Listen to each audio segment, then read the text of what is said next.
ضامن کمرے میں آیا تو نوال بغیر کپڑوں کے نہا کے واش روم سے نکلی تھی اور اپنی برائے اسٹریپ لگانے میں مصروف تھی۔ اس کا ملائی جیسا سفید وجود دیکھتے کسی کا بھی ایمان خراب ہو جائے۔ وہ کسی اجنبی کو اپنے کمرے میں دیکھ زور سے چیخ رہی تھی، آپ کون ہیں؟ وہ اسے دیکھتی نروس ہوتی اپنے دونوں ہاتھوں سے اپنے سینے کو ڈھک رہی تھی۔ شوہر ہو تمہارا جس کے ساتھ تم آج ہی بنی ہو کر آئی ہو؟ سوچا تھا تھوڑا سا ظلم تو کروں گا، لیکن تم نے تو آج ہی میرے جذبوں کو آگ لگا دی۔ وہ نوال کو دیوار سے لگاتا اس کے حسین سراپے کو مخمور نگاہوں سے دیکھ رہا تھا۔ تمہیں پتہ ہے شادی کی رات کیا ہوتا ہے؟ نہیں، میری دوست نے کہہ رہی تھی کہ آپ مجھے بغیر کپڑوں کے دیکھیں گے اور مجھے بیڈ ٹچ بھی کریں گے۔ وہ اپنی گہری نیلی آنکھوں میں آنسو لیے اسے دیکھ رہی تھی۔ لیکن یہ تو گندی حرکتیں ہوتی ہیں، آپ تو ایسا نہیں کریں گے نا؟ وہ اب تک اپنا سینہ اپنے ہاتھوں سے کور کیے کھڑی تھی۔ میں تو کروں گا۔ وہ بے ساختہ ہی اس کے دونوں ہاتھ اس کے سینے سے ہٹاتا، اسے اپنے قریب کرتا، اس کے گلابی ہونٹوں پہ شدت سے جھکتا۔ کمرے میں موت کا سا سناٹا تھا، جس میں اگر کوئی آواز تھی تو وہ دیوار پہ لگی قدیم گھڑی کی ٹک ٹک اور بیڈ کے کونے میں سمٹی نوال کی تیز چلتی ہوئی سانسوں کی تھی۔ کمرہ نہایت نفاست سے سجایا گیا تھا۔ ہر طرف گلاب اور موتی کے پھولوں کی مہک تھی جو نوال کے اعصاب پر ہتھوڑے کی طرح برس رہی تھی۔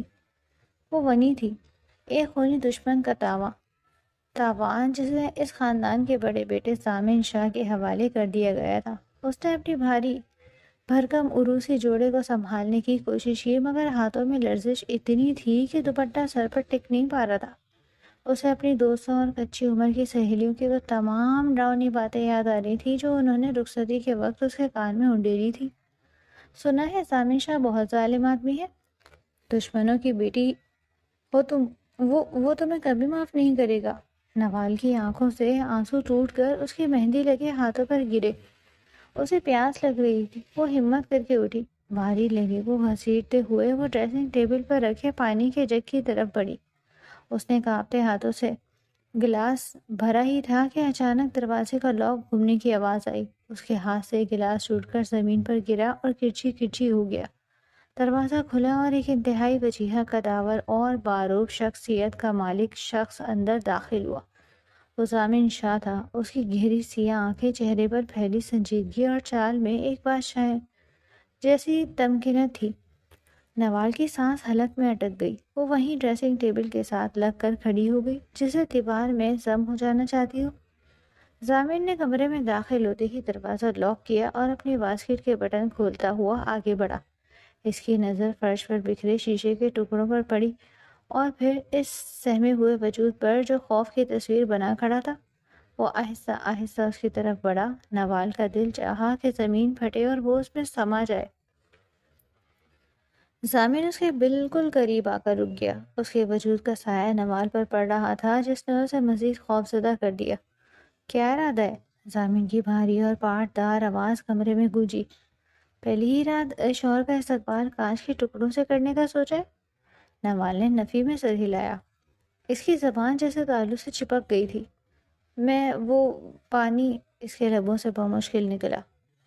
ضامن نے ایک گہری سانس لی اور اس کے خوفزدہ چہرے کو بغور دیکھا۔ وہ کسی ہرنی کی طرح کانپ رہی تھی۔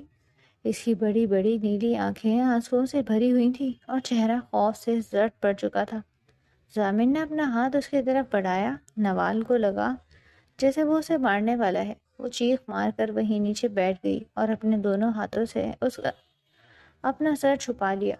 نہیں خدا را، مجھے مت مارے، میں نے کچھ نہیں کیا، میں تو بس… وہ ہچکیوں کے درمیان بول رہی تھی۔ ضامن کا ہاتھ ہوا میں معلق رہ گیا۔ اس کی آنکھوں میں حیرت اور پھر ایک عجیب سی تلخی ابھری۔ وہ جھک کر اس کے برابر بیٹھ گیا۔ آنکھیں کھولو نوال، اس نے قدرے سختی سے کہا۔ نوال نے ڈرتے ڈرتے اپنی گیلی پلکیں اٹھائیں۔ ضامن کا چہرہ اس کے بالکل سامنے تھا۔ تمہیں کس نے کہا کہ میں تمہیں مارنے والا ہوں؟ ضامن نے سرد لہجے میں پوچھا۔ وہ سب کہہ رہے تھے کہ آپ دشمنوں کی بیٹی کو سزا دیں گے۔ مجھے پتا ہے میں غنی ہوں، میں آپ کی پسند نہیں ہوں، لیکن میں قسم کھاتی ہوں میرا اس دشمنی میں کوئی قصور نہیں۔ نوال ایک ہی سانس میں سب کچھ بھول گئی، جیسے اپنی صفائی پیش کر رہی ہو۔ سامن کے لبوں پہ ایک طنزیہ مسکراہٹ ابھری۔ وہ اٹھ کھڑا ہوا اور سائڈ ٹیبل سے ٹیشو باکس اٹھا کر اس کی طرف بڑھا۔ اٹھو اور یہ آنسو صاف کرو۔ ضامن شاہ کمزور حریفوں پر وار نہیں کرتا۔ نوال حیرت سے اسے دیکھنے لگی۔ وہ آہستہ سے اٹھی، اس کا لہنگا کانچ کے ٹکڑوں میں الجھ رہا تھا۔ رکو، ضامن نے اسے روکا۔ وہ خود جھکا اور نہایت احتیاط سے اس کے لہنگے کے دامن کو کانچ سے الگ کیا۔ نوال ساکت کھڑی اسے دیکھتی رہی۔ یہ وہ ظالم شخص تو نہیں لگ رہا تھا جس کے قصے اس نے سن رکھے تھے۔ ضامن سیدھا ہوا اور اس کی آنکھوں میں آنکھیں ڈال کر بولا، تم ونی ہو کر آئی ہو، یہ سچ ہے؟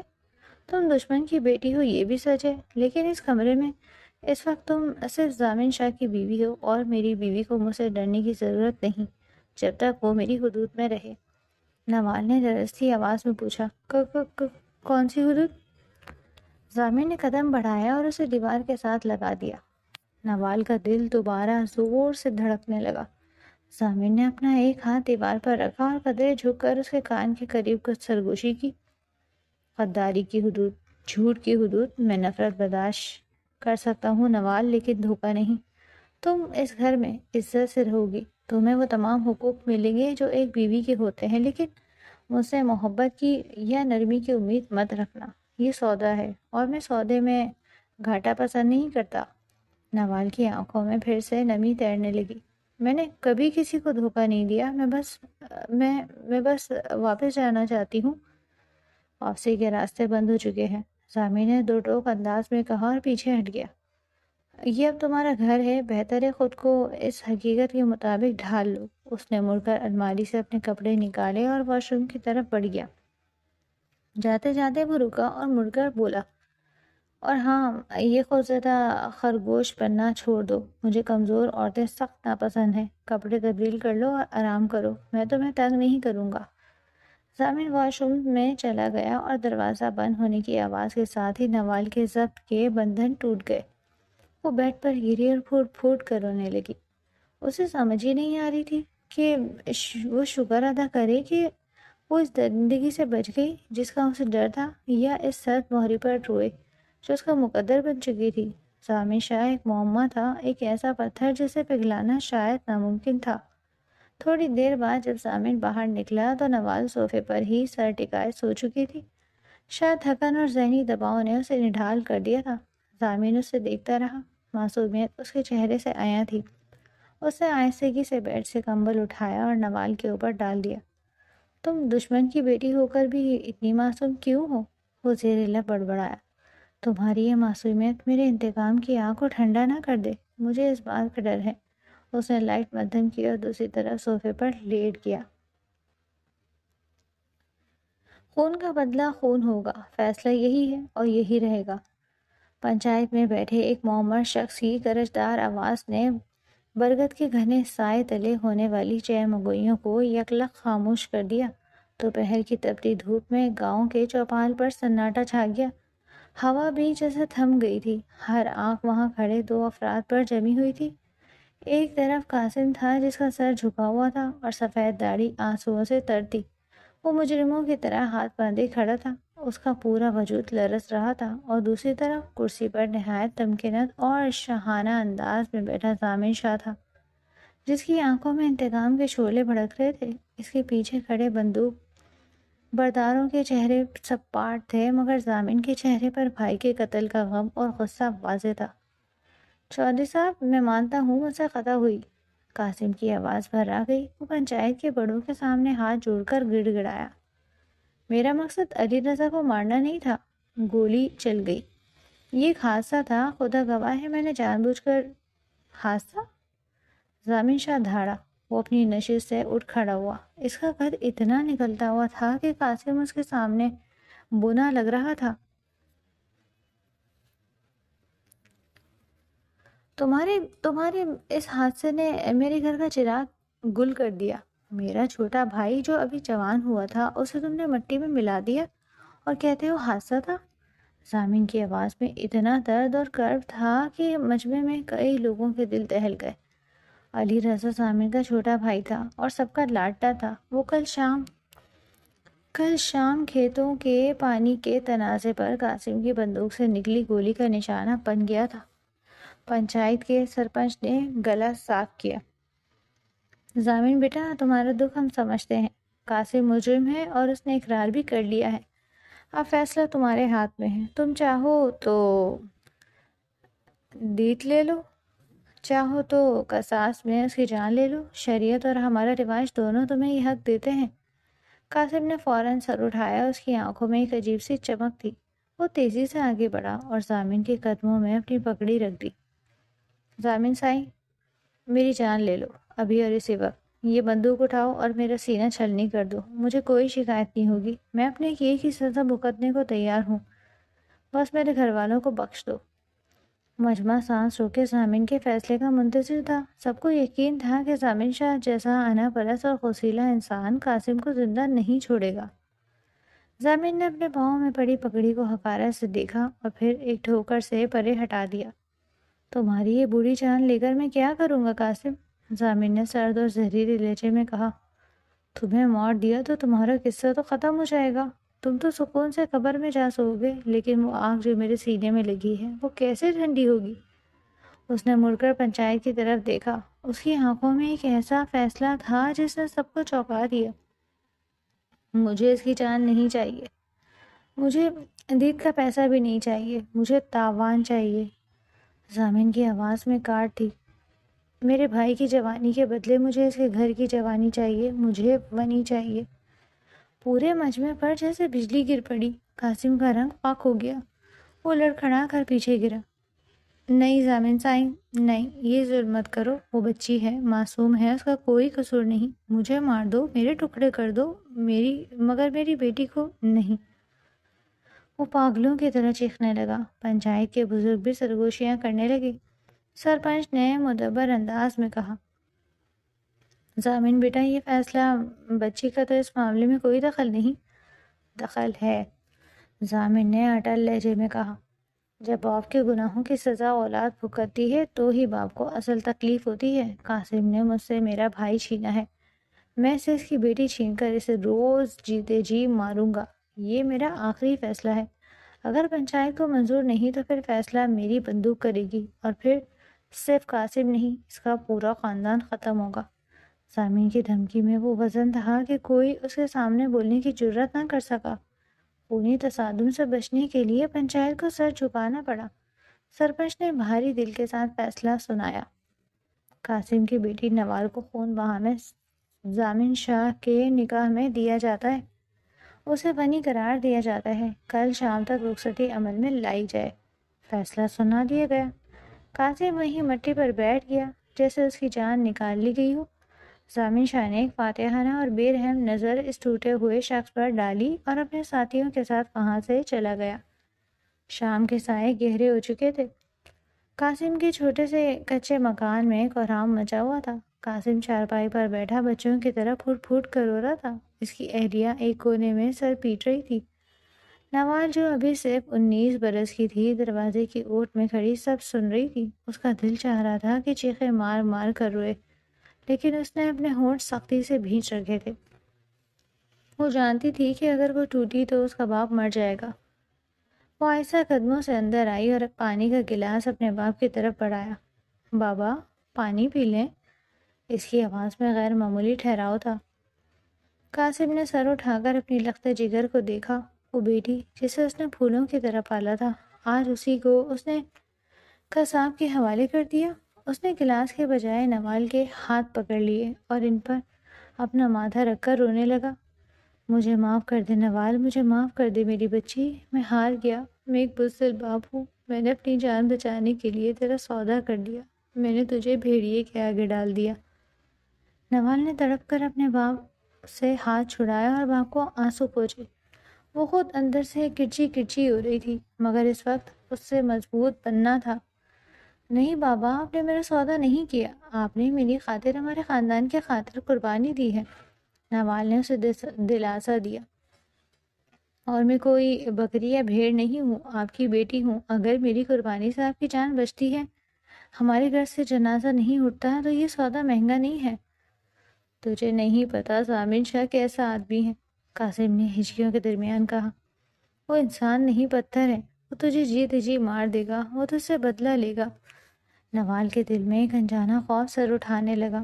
ضامن شاہ کا نام ہی دہشت کی علامت تھا، لیکن اس نے زبردستی مسکراہٹ اپنے چہرے پر سجائی۔ اللہ مالک ہے بابا، شاید میری قسمت میں یہی لکھا تھا۔ آپ فکر نہ کریں، میں سب سنبھال لوں گی، بس آپ مت روئیں، آپ کے آنسو مجھ سے نہیں دیکھے جاتے۔ اس رات قاسم کے گھر میں کوئی نہیں سویا۔ نوال ساری رات جائے نماز پر بیٹھی رہی۔ وہ دعا کر رہی تھی یا اپنے مقدر پر صبر، یہ وہ خود بھی نہیں جانتی تھی۔ صبح ہوتے ہی نکاح کی تیاریاں شروع ہو گئی۔ نہ کوئی ڈھول تھا، نہ شہنائی، نہ مہندی کی خوشبو، بس ایک خوف کا سایہ تھا جو ہر طرف منڈلا رہا تھا۔ نوال کو ایک سادہ سے سرخ جوڑے میں تیار کیا گیا۔ اس کی سہیلیوں اور محلے کی عورتوں کی نظروں میں ترس تھا جو نوال کو اندر ہی اندر گھائل کر رہا تھا۔ اسے ایسا محسوس ہو رہا تھا جیسے اسے دلہن نہیں بلکہ قربانی کے لیے تیار کیا جا رہا ہو۔ دوپہر کے وقت گلی میں گاڑیوں کے رکنے کی آوازیں آئیں۔ دل زور زور سے دھڑکنے لگا۔ ضامن شاہ لینے آ گیا تھا۔ قاسم کا رو رو کر برا حال تھا۔ جب نوال رخصت ہونے لگی تو قاسم اس کے قدموں میں گرنے لگا، مگر نوال نے اسے سنبھال لیا۔ اس نے آخری بار اپنے گھر کو دیکھا، اپنے بچپن کے در و دیوار کو الوداع کہا اور سر جھکائے باہر نکل آئی۔ باہر ضامن شاہ اپنی بڑی گاڑی کے پاس کھڑا تھا، کلف لگا سوٹ، کندھے پر شال اور چہرے پر وہی بادشاہوں والی سنجیدگی۔ اس نے ایک نظر نوال پر ڈالی جو سرخ جوڑے میں سمٹی لرزتی کانپتی اس کی طرف آ رہی تھی۔ نوال نے ایک پل کے لیے اپنی نظر اٹھا کر اسے دیکھا۔ اس کی آنکھوں میں وحشت تھی، خوف تھا، مگر ضامن کی آنکھوں میں کیا تھا وہ اسے سمجھ نہیں پائی۔ نفرت، انتقام یا محض سرد مہری؟ وہ خاموشی سے گاڑی میں بیٹھ گئی۔ پورے راستے کوئی بات نہیں ہوئی۔ اسے اپنی سہیلیوں کی باتیں یاد آ رہی تھی کہ بنی کے ساتھ جانوروں جیسا سلوک کیا جاتا ہے، انہیں نوکرانی بنا کر رکھا جاتا ہے، زنجیروں میں جکڑا جاتا ہے۔ وہ اسی خوف میں مبتلا تھی کہ گاڑی حویلی کے پورچ میں رکی۔ ضامن اترا اور ڈرائیور کو اشارہ کیا کہ وہ چلا جائے۔ نوال بیٹھی رہی، اسے سمجھ نہیں آ رہا تھا کہ وہ کیا کرے۔ تبھی ضامن کی طرف کا دروازہ کھلا اور اس نے بھاری آواز میں کہا، اتر جاؤ۔ نوال کپاتے قدموں سے اتری۔ وہ توقع کر رہی تھی کہ ضامن اسے بالوں سے گھسیٹ کر اندر لے جائے گا یا سب کے سامنے اس کی تذلیل کر دے گا، جیسا کہ ونیوں کے ساتھ ہوتا تھا، لیکن ایسا کچھ نہیں ہوا۔ ضامن اسے لے کر حویلی کے بڑے ہال سے گزرا۔ ملازم سر جھکائے کھڑے تھے، کسی کی جرأت نہیں تھی کہ آنکھ اٹھا کر بھی نئے آنے والے مہمان کو دیکھے۔ ضامن اسے لے کر اپنے کمرے میں آیا۔ یہ وہی کمرہ تھا جہاں وہ اب شیشے کے ٹکڑوں کے درمیان بیٹھی سوچ رہی تھی۔ اس وقت جب وہ کمرے میں داخل ہوئی، ضامن نے دروازہ بند کیا اور اس کی طرف مڑا۔ نوال خوف سے سمٹ گئی۔ یہ تمہارا کمرہ ہے؟ ضامن نے سپاٹ لہجے میں کہا۔ الماری میں تمہاری ضرورت کا سامان ہے، جب تک میں نہ کہوں کمرے سے باہر نکلنے کی ضرورت نہیں، کھانا تمہیں یہیں مل جایا کرے گا۔ نوال حیران رہ گئی۔ کوئی گالی نہیں، کوئی مار پیٹ نہیں، کوئی تانا نہیں۔ آپ؟ نوال کی زبان لڑکھڑائی۔ آپ مجھے ماریں گے نہیں؟ ضامن جو مڑ چکا تھا اس کے سوال پر رک گیا۔ اس نے مڑ کر نوال کو دیکھا۔ اس کی آنکھوں میں ایک عجیب سی کیفیت ابھری، شاید تھکن یا شاید بیزارگی۔ میں وحشی نہیں ہوں نوال، اس نے دھیمی آواز میں کہا جو اس کی شخصیت سے میل نہیں کھاتی تھی۔ میری دشمنی تمہارے باپ سے تھی اور وہ حساب چکتا ہو چکا ہے۔ تم اب میری ذمہ داری ہو۔ پھر وہ بنا کچھ مزید کہے کمرے سے نکل گیا، اور تب سے اب تک نوال اسی کشمکش میں تھی کہ اصل ضامن شاہ کون ہے؟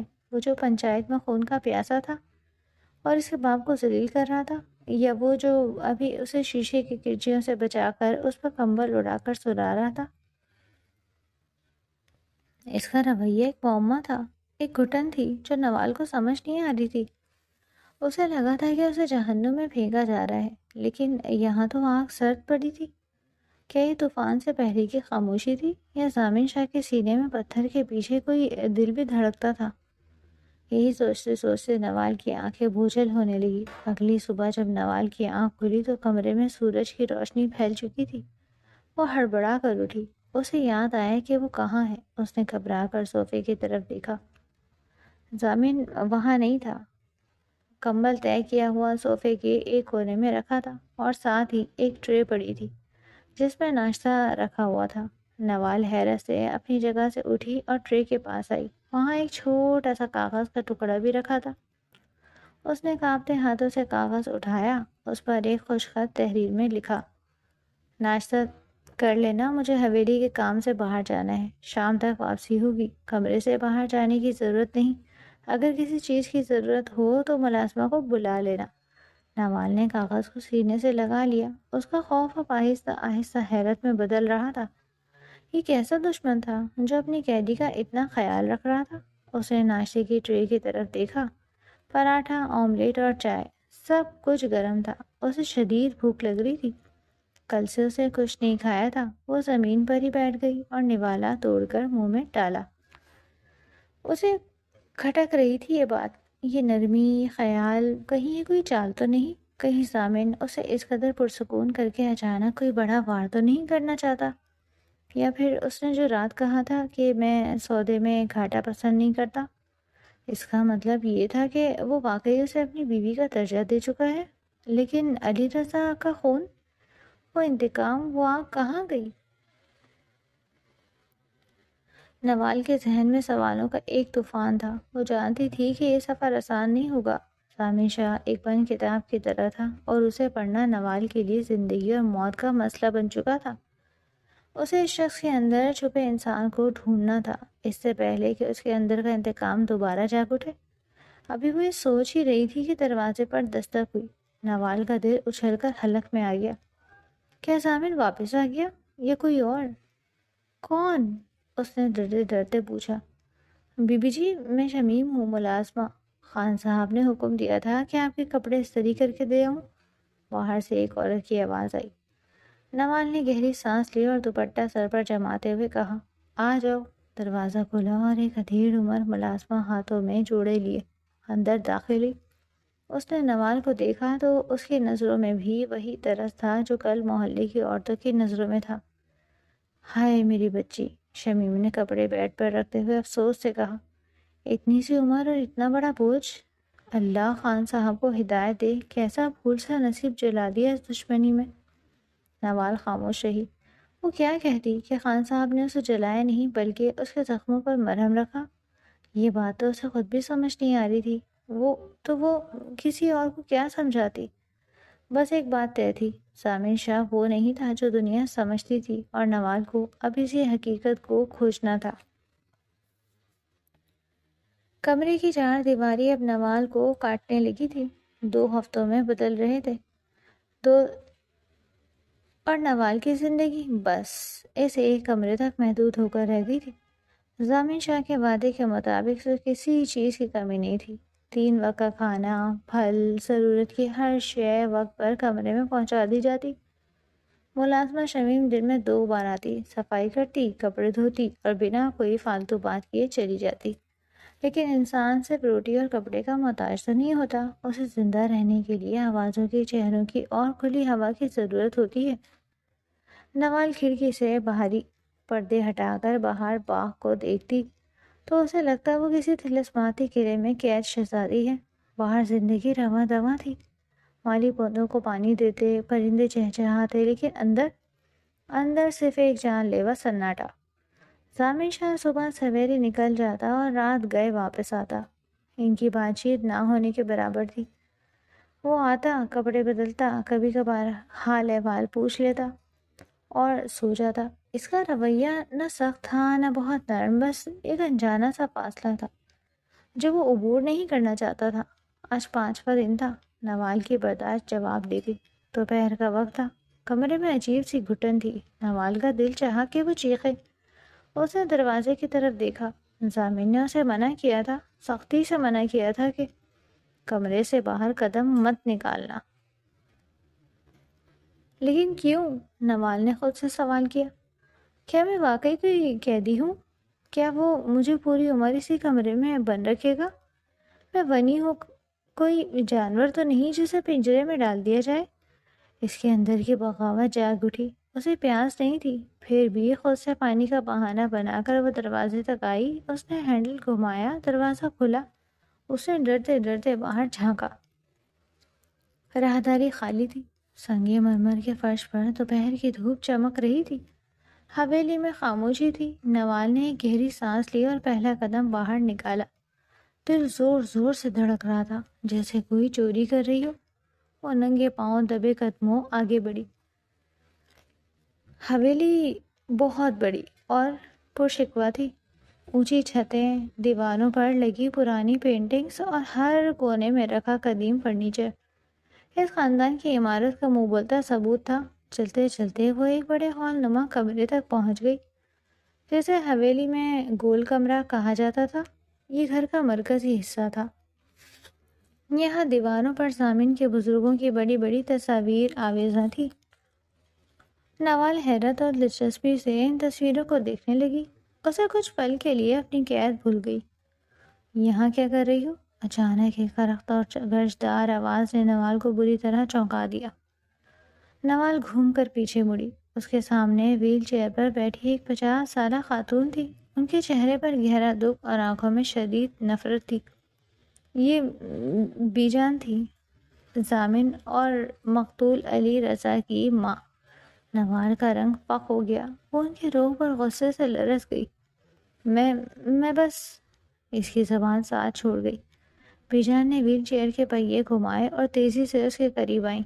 ان کی نظریں نوال کے چہرے پر نہیں بلکہ اس کے وجود پر تھیں جو زندہ تھا، جبکہ ان کا اپنا بیٹا قبر میں تھا۔ تم… بی جان کی آواز کانپ رہی تھی۔ تم قاسم کی بیٹی ہو نا؟ اسی درندے کی جس نے میرے پھول جیسے علی رضا کو مار ڈالا۔ نوال نے نفی میں سر ہلانا چاہا مگر وہ منجمد ہو چکی تھی۔ تمہیں شرم نہیں آئی یہاں دندناتے ہوئے میرے گھر میں میرے سامنے؟ بی جان کا غصہ بے قابو ہو رہا تھا۔ تمہارا باپ میرے بیٹے کا قاتل ہے اور تم یہاں مہارانی بن کر گھوم رہی ہو؟ نہیں ماں جی، میں تو بس… نوال نے روتے ہوئے وضاحت کرنی چاہی۔ خبردار جو مجھے ماں کہا۔ وہ دھاڑی۔ اچانک وہ اپنی جگہ سے اٹھنے کی کوشش کرنے لگی، حالانکہ وہ چل نہیں سکتی تھی مگر نفرت نے انہیں طاقت دے دی تھی۔ انہوں نے نوال کا بازو پکڑ کر اپنی طرف کھینچا۔ نوال کا توازن بگڑا اور وہ ان کے قدموں میں گر گئی۔ تمہارے باپ نے مجھ سے میرا جگر چھینا ہے، میں تمہارا کلیجہ نکال لوں گی۔ بی جان نے جھک کر نوال کے منہ پر زوردار تھپڑ رسید کیا۔ آواز پورے ہال میں گونجی۔ نوال کی آنکھوں کے آگے اندھیرا چھا گیا۔ اس سے پہلے کہ وہ سنبھلتی، دوسرا تھپڑ اس کے دوسرے رخسار پر پڑا۔ بی جان پاگلوں کی طرح اس کے سر اور منہ پر وار کر رہی تھی۔ کیوں آئی تو یہاں؟ کیوں زندہ ہے تو؟ مر کیوں نہیں گئی اپنے باپ کے ساتھ؟ منوس ڈائن کھا گئی میرے بیٹے کو؟ نوال چیخ بھی نہیں پا رہی تھی۔ وہ صرف اپنے ہاتھوں سے اپنا چہرہ بچھا رہی تھی۔ اس کی گالوں پر انگلیوں کے نیلے نشان پڑ چکے تھے اور ہونٹ سے خون رسنے لگا۔ خدا کے لیے چھوڑ دے، میں نے کچھ نہیں کیا۔ وہ سسک رہی تھی، تبھی ایک ملازمہ بھاگتی ہوئی آئی۔ بی بی جی چھوڑیں اسے، خان صاحب ناراض ہوں گے، خدا کا خوف کرے بی بی جی۔ ملازمہ نے بڑی مشکل سے بی جان کو پیچھے ہٹایا۔ نوال کو موقع ملا۔ وہ کسی زخمی پرندے کی طرح وہاں سے اٹھی اور اندھا دھند اپنے کمرے کی طرف بھاگی۔ اس کے کانوں میں اب بھی بی جان کی گالیاں اور بد دعائیں گونج رہی تھیں۔ کمرے میں آ کر اس نے دروازہ لاک کیا اور بیڈ کے کونے میں گھس گئی۔ اس کا پورا جسم درد کر رہا تھا، لیکن روح کا زخم اس سے زیادہ گہرا تھا۔ وہ گھنٹوں وہیں بیٹھی کانپتی رہی، روتی رہی۔ اسے اب سمجھ آیا تھا کہ ضامن نے اسے کمرے سے نکلنے سے کیوں منع کیا تھا۔ شام گہری ہو چکی تھی۔ کمرے میں اندھیرا تھا کیونکہ نوال اٹھ کر لائٹ جلانے کی ہمت نہیں تھی۔ باہر گاڑی رکنے کی آواز آئی۔ ضامن شاہ واپس آ گیا تھا۔ نوال کا دل خوف سے بند ہونے لگا۔ اگر اسے پتہ چل گیا تو؟ اگر بی جان نے اسے کچھ اور بتا دیا تو؟ قدموں کی آواز قریب آئی۔ دروازہ کھلا۔ ضامن نے لائٹ آن کی۔ کمرہ روشن ہو گیا اور اس روشنی نے نوال کی حالت عیاں کر دی۔ وہ ابھی بھی وہیں زمین پر قالین پر سکڑی بیٹھی تھی۔ اس کے بال بکھرے ہوئے تھے، آنکھیں سوجی ہوئی تھیں اور گال پر تھپڑوں کے نشان واضح نیلے پڑ چکے تھے۔ ضامن جو کوٹ اتار رہا تھا، نوال کو دیکھ کر ساکت رہ گیا۔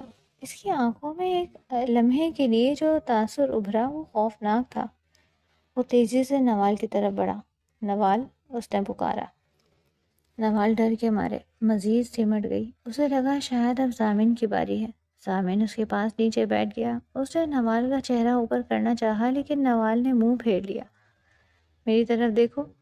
ضامن کی آواز میں سختی تھی لیکن یہ غصہ نوال پر نہیں تھا۔ نوال نے کانپتے ہوئے چہرہ اٹھایا۔ ضامن کی نظر اس کے سوجے ہوئے گال اور پھٹے ہوئے ہونٹ پر پڑی۔ اس کے جبڑے تن گئے اور ہاتھوں کی مٹھیاں خود بخود بھیج گئیں۔ اس کی آنکھوں میں خون اتر آیا۔ کس نے کیا یہ؟ اس نے دبی ہوئی مگر انتہائی خطرناک آواز میں پوچھا۔ میں پوچھ رہا ہوں کس نے ہاتھ اٹھایا تم پر؟ نوال کی آنکھوں سے آنسو جاری ہو گئے۔ وہ کچھ بول نہیں پا رہی تھی۔ شمیم۔ ضامن نے ملازمہ کا نام لیا۔ نوال نے نفی میں سر ہلایا۔ وہ بڑی بی بی، اس نے ہچکیوں میں بمشکل کہا۔ گول کمرے میں؟ ضامن نے ایک گہری سانس لی اور اپنی آنکھیں بند کر لی۔ اس کے ماتھے کی رگیں ابھر آئی تھی۔ وہ سمجھ گیا تھا کہ کیا ہوا۔ تم باہر کیوں گئی تھی؟ اس نے آنکھیں کھول کر نوال کو دیکھا۔ اس کی آواز میں اب افسوس اور سرزش تھی۔ میں نے تمہیں منع کیا تھا نوال، میں نے سختی سے کہا تھا کہ اس کمرے کی دہلیز پار مت کرنا۔ میرا دم گھٹ رہا تھا۔ نوال رو پڑی۔ مجھے لگا آپ مجھے قید کر رہے ہیں، مجھے نہیں پتا تھا کہ باہر تو، اور میں کس لیے منع کر رہا تھا؟ ضامن غصے سے اٹھ کھڑا ہوا۔ وہ کمرے میں ٹہلنے لگا۔ تمہیں کیا لگتا ہے نوال، میں تمہیں سزا دینے کے لیے بند کر رہا تھا؟ میں تمہیں بچا رہا تھا۔ میری ماں، وہ ایک غمزدہ ماں ہے، اس کا بیٹا مرا ہے، اس کے سامنے تمہارا چہرہ تمہارے باپ کا جرم ہے۔ میں جانتا تھا کہ اگر تم ان کے سامنے گئیں تو وہ ضبط نہیں کر پائیں گی۔ وہ نوال کے سامنے آ کر رکا۔ میں اس گھر کا سربراہ ہوں لیکن میں ایک ماں کا بیٹا بھی ہوں۔ میں اپنی ماں پر ہاتھ نہیں اٹھا سکتا اور نہ ہی انہیں کچھ کہہ سکتا ہوں۔ اسی لیے میں نے تمہیں چھپا کر رکھا تھا تاکہ وقت گزرنے کے ساتھ ان کا غصہ ٹھنڈا ہو جائے، لیکن تم نے؟ ضامن نے غصے سے دیوار پر مکہ مارا۔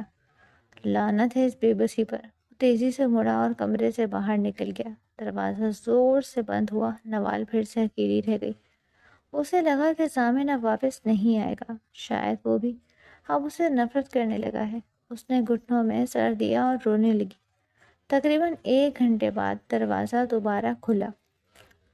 نوال چونکی۔ ضامن واپس آیا تھا۔ اس کے ہاتھ میں ایک ٹرے تھی جس میں برف، تولیاں اور کچھ دوائیاں تھیں۔ وہ خاموشی سے آیا اور نوال کے برابر بیڈ پر بیٹھ گیا۔ ادھر آؤ، اس نے نرمی سے کہا۔ نوال جھجکتے ہوئے بیڈ پر بیٹھی۔ ضامن نے تولیے میں برف لپیٹی اور آہستگی سے اس کے سوجے ہوئے رخسار پر رکھا۔ نوال نے درد سے سی کی آواز نکالی اور پیچھے ہٹنے لگی۔ ہمت کرو، درد کم ہو جائے گا۔ ضامن نے اس کا چہرہ اپنے مضبوط ہاتھوں میں تھام لیا۔ اس کا لمس حیران کن حد تک نرم تھا۔ وہ بہت احتیاط سے اس کے زخموں کی ٹکور کر رہا تھا۔ اس کی نظریں نوال کے چہرے پر جمی ہوئی تھی، جیسے وہ ہر نیل اور ہر زخم کا حساب اپنے دل میں لگا رہا ہو۔ کمرے میں مکمل خاموشی تھی، بس نوال کی دبی دبی سسکیوں کی آواز تھی۔ ضامن نے اس کے ہونٹ کے کنارے سے جمے ہوئے خون کو ٹشو سے صاف کیا۔ اس کی انگلیوں کی پورے نوال کے جلد کو چھو رہی تھی۔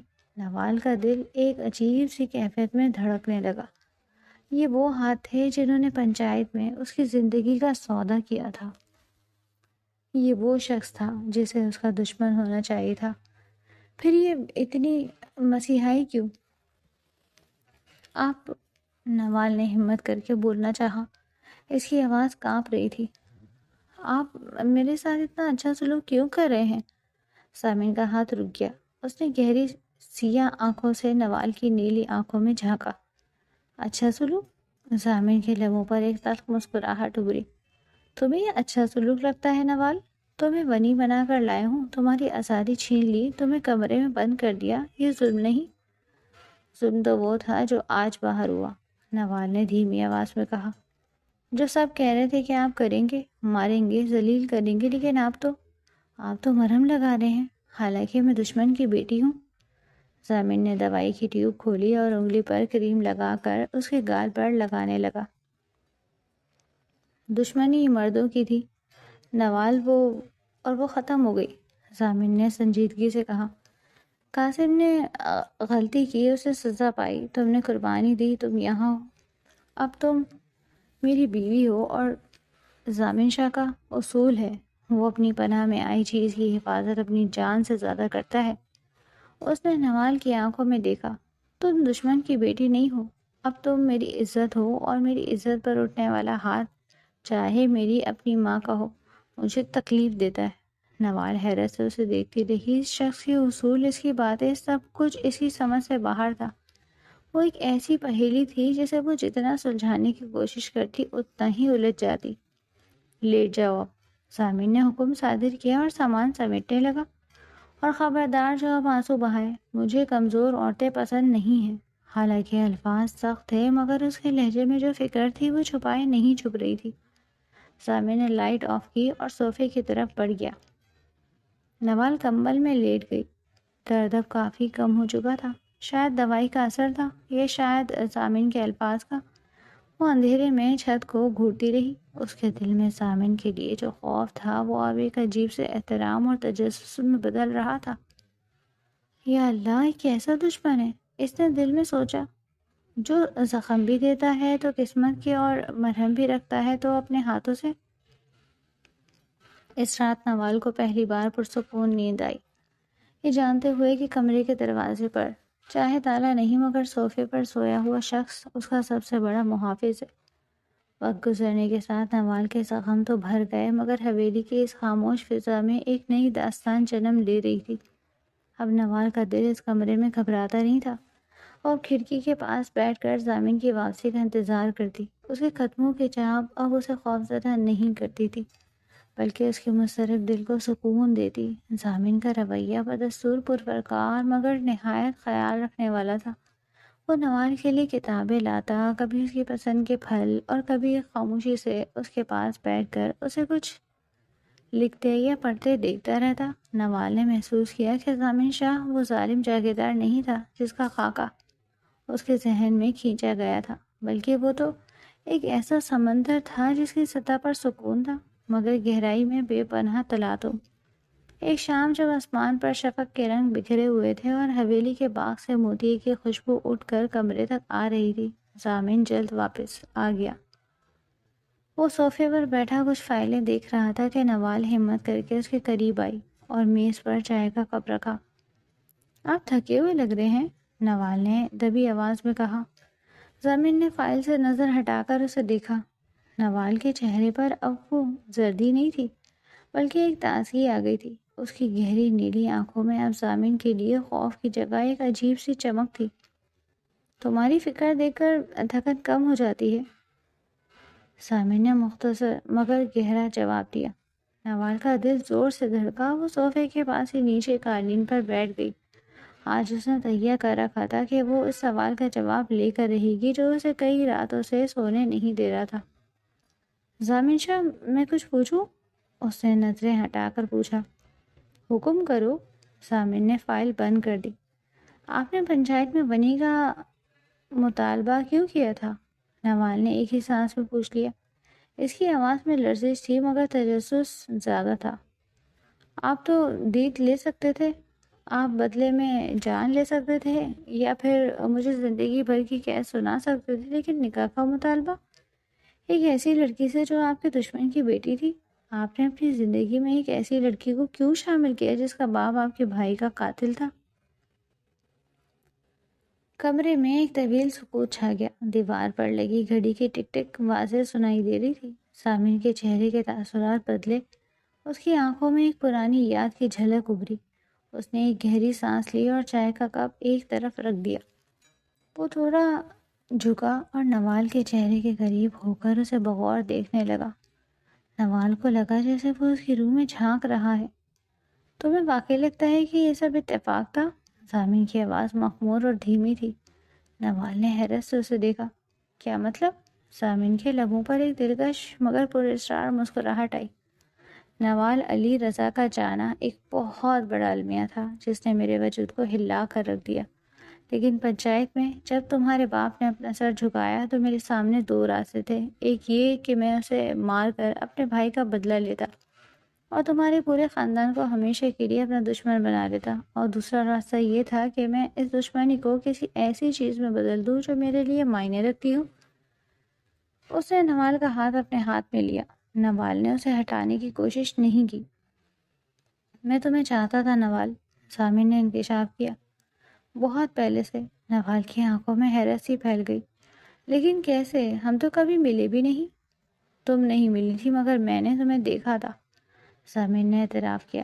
سامر کے لہجے میں اب ایک عجیب سی تپش اور فاتحانہ چمک آ گئی تھی۔ وہ نوال کے مزید قریب ہوا، یہاں تک کہ نوال کو اس کے وجود سے اٹھتی خوشبو اور سانسوں کی گرمی محسوس ہونے لگی۔